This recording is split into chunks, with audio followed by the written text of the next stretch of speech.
मंगलवार को मनोज तिवारी बीजेपी कार्यकर्ताओं के साथ केजरीवाल के घर का घेराव करने पहुंचे, लेकिन चोटिल होकर वापस लौटे। केजरीवाल सरकार ने सार्वजनिक जगहों पर छठ पूजा पर रोक लगाई है, लेकिन बीजेपी रोक हटाने की मांग कर रही है। मनीष सिसोदिया ने केंद्र सरकार को अब चिट्ठी लिखकर नई गाइडलाइन जारी करने की मांग की है।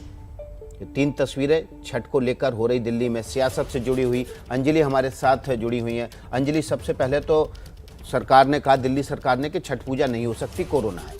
अब जब बीजेपी का दबाव बढ़ गया है और दिल्ली सरकार को लग रहा है कि उसको इससे नुकसान हो सकता है, तो नई गाइडलाइन जारी करने के लिए चिट्ठी लिख दी।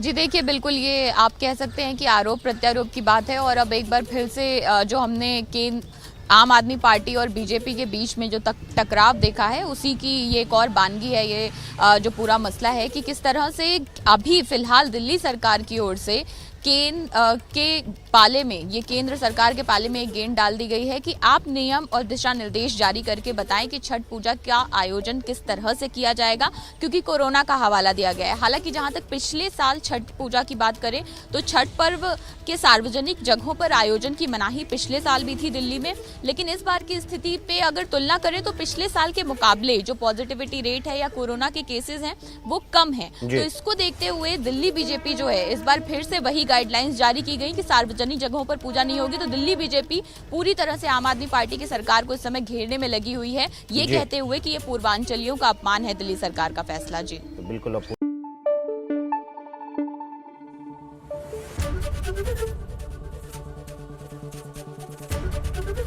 एबीपी न्यूज आपको रखे आगे।